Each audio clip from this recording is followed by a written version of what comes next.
Magandang oras mga kababayan, narito ang pinaka-latest update natin sa magiging lagay ng ating panahon ngayong araw at sa susunod na 24 oras.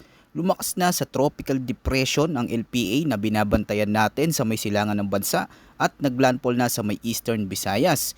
May pagbabago sa lakas at direksyon nito sa mga susunod na oras. Alamin natin ang pinakabagong detalye dito para naman lagi kang updated sa lagay ng ating panahon. I-click mo lang ang subscribe button. Sa kasalukuyan, patuloy nating minomonitor ang Tropical Depression Henry na ngayon ay nasa coastal waters ng Masbate. Samantala ang Southwest Monsoon o habagat ay patuloy naman nakakapekto sa Palawan, kaya dalawang magkaibang weather system ang sabay na nakakapekto sa ating bansa. Dahil dito magkaiba ang weather experience natin ngayong araw. Sa malaking bahagi ng Bicol Region, Visayas, Calabarzon, ilang bahagi ng Metro Manila at gayon din sa may Mimaropa, mas direktang nararamdaman ang impluensya ng Tropical Depression Henry. Sa natitirang bahagi naman ng bansa, hindi pa rin nawawala ang tsansa ng mga biglaang pag-ulan at thunderstorms na dulot ng localized thunderstorms, lalo na pagsapit ng hapon hanggang gabi. Sa pinakabagong datos, ang sentro ng Tropical Depression Henry ay tinatayan na sa coastal waters ng Romblon. Taglay nito ang maximum sustained wind na 45 km per hour. Ibig sabihin, nasa loob na ito ng bahagi ng ating bansa o kalupaan kung saan mas madali nitong nabubuo ang makakapal na ulap at mga rain bands sa mga karatig lalawigan ng Visayas at Southern Luzon. Bagamat hindi pa ito isang malakas na bagyo, sapat na ang lawak ng sirkulasyon nito upang magatid ng maulap na kalangitan, kalat-kalat hanggang sa paminsan-minsang malalakas na pag-ulan at thunderstorms sa malawak na bahagi ng bansa habang nananatili itong malapit sa kalupaan. Sa ngayon, ang pinakamalagang bantayan ay hindi lamang ang mismong sentro ng Tropical Depression Henry, kundi ang lawak ng ulap at ulan na dala nito. Dahil kahit malayo ka sa sentro, maaari pa rin makaranas ng malalakas na buhos ng ulan na posibleng magdulot ng pagbaha at pagguho ng lupa sa mga vulnerable na lugar. Ngayon, unahin muna natin ang heavy rainfall outlook na inilabas ng Pag-asa dahil kay Tropical Depression Henry. Ngayong araw, inaasa ng 50 hanggang 100 mm na ulan ang posibleng bumagsak sa Occidental Mindoro, Oriental Mindoro, Marinduque, Romblon, Aklan at Capiz. Bukas lilipat ang focus ng pinakamalalakas na pag-ulan sa Palawan at Occidental Mindoro, kung saan maaari pa ring makaranas ng 50 hanggang 100 mm ng ulan sa loob ng maghapon. Pagsapit naman ng July 2, Thursday, inaasang makakaranas pa rin ng malakas na buhos na maaring umabot sa 50 hanggang 100 mm. Mahalagang tandaan na mataas pa sa forecast ang actual na dami ng ulan, lalo na sa mga bulubundukin at matataas na lugar. Bukod dito, dahil sa mga naunang pag-ulan sa mga nakalipas na araw, mas mataas ang posibilidad ng pagbaha at pagguho ng lupa sa ilang lugar. Ngayon, pag-usapan naman natin ang forecast weather condition para sa Metro Manila, Calabarzon, Bicol Region, Visayas, Occidental Mindoro, Oriental Mindoro, Marinduque at Romblon. Inaasahan ng maulap na kalangitan na may kalat-kalat na pag-ulan at mga thunderstorm na dulot ng Tropical Depression Henry.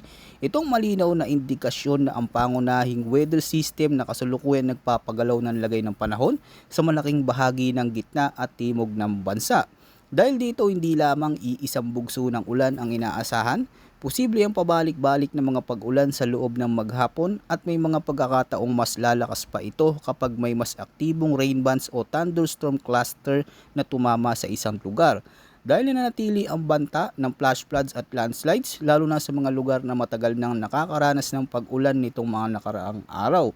Sa Metro Manila, asanang makulimlim na kalangitan sa malaking bahagi ng araw na may posibilidad ng pag-ulan mula tanghali hanggang gabi. Hindi pare-pareho ang magiging lakas ng ulan sa bawat lungsod, pero dahil scattered rains at thunderstorms ang forecast, may ilang lugar na maaring makaranas ng mas matinding buhos sa loob ng maikling panahon.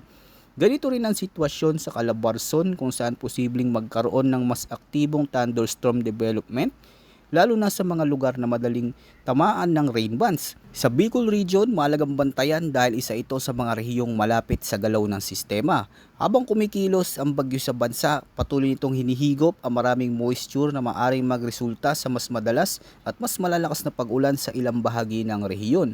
Sa Visayas, mas malawak ang sakop ng mga pag-ulan dahil maraming lalawigan ang direktang nasa ilalim ng impluensya ng sistema. Samantala sa Occidental Mindoro, Oriental Mindoro, Marinduque at Romblon, nananatili rin ang banta ng mga pag-ulang maaring lumakas paminsan-minsan. Maaring magkaroon ng mga panahong mahina ang buhos, pero posible itong bumalik anumang oras kapag may panibagong rain band o thunderstorm cluster na dadaan. Kaya naman ang mga komunidad na malapit sa mga ilog, sapa at mababang lugar ay pinapayuhang maging alerto sa posibilidad ng mabilis na pagtaas ng tubig.